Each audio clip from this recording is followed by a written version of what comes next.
समिति भोनाथपुर, उन लोगों से कल रात में हम लोग को जब पता चला कि विगत 23 तारीख से उन लोग धरना पर बैठे हैं, तो जाकर के व्यक्तिगत रूप से हम उन लोगों से मिले।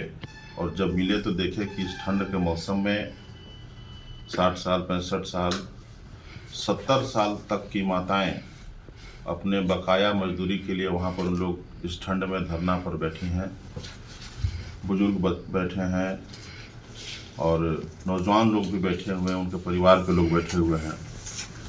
और विस्थापित परिवार का जब दर्द आप सुनिएगा तो आपको लगेगा कि कहीं ना कहीं उनके हक और अधिकार को लूटा जा रहा है। और वैसे परिस्थिति में हम लोगों का जो सार्वजनिक जीवन में जो भोनाथपुर विधानसभा की जनता ने जो जिम्मेदारी दी है, क्योंकि अक्सर 2024 चुनाव में हम लोग भोनाथपुर, केतार, खरौंधी सबसे अधिक हम जाया करते थे। और ये विस्थापित संघर्ष समिति के द्वारा हमारे पास चुनाव से पहले बात रखा गया था कि विस्थापित परिवार के जो लोग हैं वो ठगे गए हैं, उनका ज़मीन भी लिया गया है, उनको रोजगार नहीं दिया गया है। और जो लोग वहाँ पर लोडिंग के काम करते थे, महिलाएं और बुजुर्ग लोग जो वहाँ पे लोडिंग का काम करते थे, उनका मजदूरी आज तक बकाया है। और वो सब चीज़ को लेकर के हमने उनसे वादा किया था कि हम आपको चुनाव के बाद इस संघर्ष में आपके साथ में हम शामिल रहेंगे। लेकिन हम बाहर थे, जब बाहर से हम आए तो हमको सूचना मिला कि जो यहाँ का क्रशर प्लांट है उसको काटा जा रहा है। तो उसको गहनता से जब हम लोग पता किए तो सबसे पहले पता चला कि इसके पहले जो यहाँ के विधायक थे, पूर्व विधायक भानु प्रताप शाही जी, उनके द्वारा यह क्रशर प्लांट का जो अभी कटिंग का काम चल रहा है, इसका सौदा किया गया है। और इसका सौदा बहुत बड़े पैमाने पर किया गया है।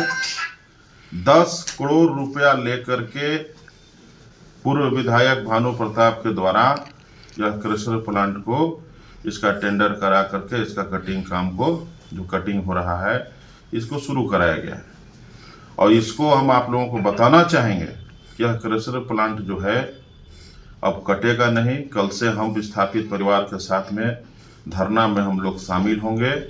और सबसे पहले जो लोग कटिंग कर रहे हैं, अभी भी कटिंग जारी है, सबसे पहले उसको हम लोग कल रोक देंगे। और उसके बाद कटिंग रुकेगा और यहाँ से क्रशर प्लांट नहीं जाएगा। पहले यहाँ का मजदूरों का बकाया मजदूरी मिले और यहाँ पर जो विस्थापित परिवार हैं जिनको ज़मीन का मुआवजा नहीं मिला है, उनका ज़मीन वापस हो। और जहाँ तक कटिंग की बात है और ले जाने की बात है, पहले वहाँ पर हमारा लाश उठेगा, उसके बाद वहाँ से एक भी पीस वहाँ से जो भी चीज़ है उठेगा। इसके लिए हम लोग निर्णय ले चुके हैं। और वहाँ पर जितने भी बुजुर्ग अभिभावक जो हमारे पिता के समान हैं, हमारी माताएं हैं, सबसे पहले आंदोलन जहाँ पर लोग धरना दे रहे हैं उस स्थल पर जाएंगे और जा कर के उन लोगों से हम आशीर्वाद लेंगे। आशीर्वाद लेने के बाद हम लोग उस आंदोलन को कल से नए तरीके से शुरू करेंगे और एक भी टुकड़ा भी नहीं ले जा पाएंगे। आप लोगों से हम बताना चाहेंगे।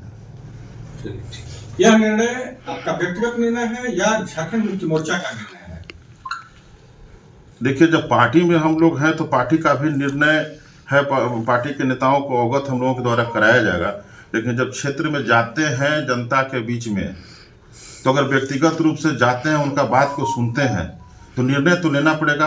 अब उसमें पार्टी शामिल हो नहीं हो वो अलग की बात है। लेकिन जब आपका इंडिविजुअल निर्णय है? नहीं, पार्टी का भी निर्णय है, लेकिन हाँ व्यक्तिगत ही निर्णय है। हमने किसी से पूछा नहीं है, हमने पार्टी के किसी पदाधिकारी से भी निर्णय के लिए पूछा नहीं है।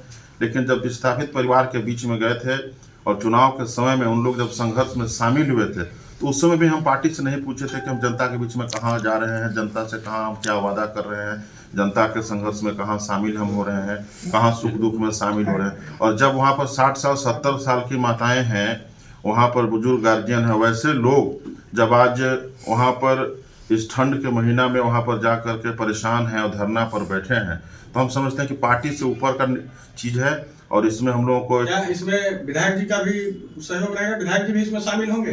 विधायक जी माननीय मुख्यमंत्री के पास अभी पहुँच चुके हैं। इस मामला को लेकर के उनसे भी हमारी बात हुई है, उनको हमने अवगत कराया है कि कल हम लोग निर्णय इस तरह का लिए हैं। और उन्होंने भी बोला कि नहीं, बहुत अच्छा निर्णय है, इस निर्णय में हम शामिल हैं। और विधायक जी चूँकि बाहर है इसलिए वो कल नहीं रह पाएंगे, लेकिन ताहिर जी भी बाहर है, वो भी नहीं रह पाएंगे बड़े भाई। लेकिन कल शोगरा बेगम जी मेरे साथ में रहेंगी। और हम समझते हैं कि हमारा निर्णय में पार्टी हमारे बड़े भाई अनंत प्रताप देव जी, ताहिर अंसारी जी और पार्टी के एक एक कार्यकर्ता हमारे निर्णय को मानेंगे। और ये मेरा निर्णय गरीब परिवार के लिए ही बराबर होता है। और गरीब के बीच में जाने में, और जब गरीब परिवार के बीच में जाते हैं, जो वादा करते हैं तो उसको जब हम पूरा करेंगे तो उसमें तो सबको शामिल होना पड़ेगा। और यह व्यक्तिगत निर्णय नहीं है, यह भनातपुर विधानसभा के विस्थापित परिवार के लिए यह निर्णय है। और सार्वजनिक जीवन में अपने परिवार को छोड़ करके, अपने बाल बच्चों को छोड़ करके भनातपुर विधानसभा के लिए जीवन जब तक रहेगा हम लोग संघर्ष करेंगे। और विस्थापित परिवार के लिए, और यह करेसर प्लांट का जो कटिंग चल रहा है, इसके लिए अगर जेल भी जाना होगा तो जेल का भी गेट पर सबसे पहला कदम मेरा आगे होगा। अगर इसके लिए हम लोग संघर्ष में शामिल होंगे, आंदोलन करेंगे, इसमें अगर हम लोगों को मौत को भी गले लगाना होगा तो ये छोटा चीज होगा, लेकिन विस्थापित परिवार के साथ में और भनातपुर विधानसभा के एक एक गरीब परिवार के साथ में कभी शोषण नहीं होने देंगे जब तक जिंदा रहेंगे। ये आप लोगों को बताना चाहिए। ठीक है। तुलसीदाम डोलोमाइट माइंस बंद हो गया है, जी। क्या उसको चालू करवाने के लिए मांग वो भी शामिल है, वो भी शामिल है। जो डोलोमाइट खदान जो बंद पड़ा हुआ है उसको भी हम लोग चालू कराएंगे, ताकि कम से कम 4-5 हजार मजदूरों को रोजगार मिले। वो मांग पत्र में शामिल है।